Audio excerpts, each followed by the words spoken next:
ঢাকার রাস্তায় ব্যাটারি চালিত রিকশার দাপট নতুন কিছু নয়। লাখ লাখ রিকশার ভিড়ে যানজট, দুর্ঘটনা আর বিশৃঙ্খলা নিয়ে রয়েছে দীর্ঘদিনের অভিযোগ। এবার এসব রিকশাকে শৃঙ্খলার মধ্যে আনতে কঠোর নীতিমালার পথে হাঁটছে সরকার। নতুন ব্যবস্থায় অনিবন্ধিত ব্যাটারি চালিত রিকশা আর ইচ্ছেমতো রাস্তায় চলতে পারবে না। লাগবে নিবন্ধন, নম্বর প্লেট ও চালকের ড্রাইভিং লাইসেন্স। ঢাকাকে ভাগ করা হয়েছে 8টি জোনে, আর প্রতিটি জোনের রিকশার জন্য থাকবে আলাদা রং।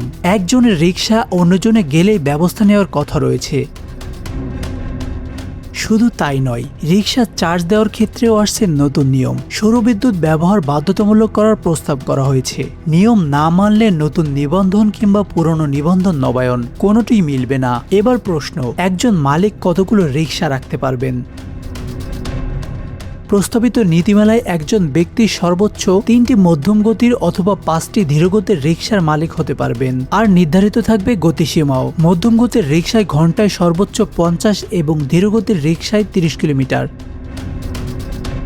পুরনো রিকশাগুলোকে সরাসরি বন্ধ না করে দেওয়া হচ্ছে 1 বছরের সময়। এই সময়ের মধ্যে অনিরাপদ রিকশাকে অনুমোদিত মডেলে রূপান্তর করার সুযোগ থাকবে। এখন দেখার বিষয়, নতুন এই নীতিমালা সত্যিই কি ঢাকার রাস্তায় শৃঙ্খলা ফেরাতে পারবে, নাকি লাখো চালকের জীবিকায় তৈরি হবে নতুন সংকট? আশানুর রহমান মিঠু, বাংলা অ্যাফেয়ার্স।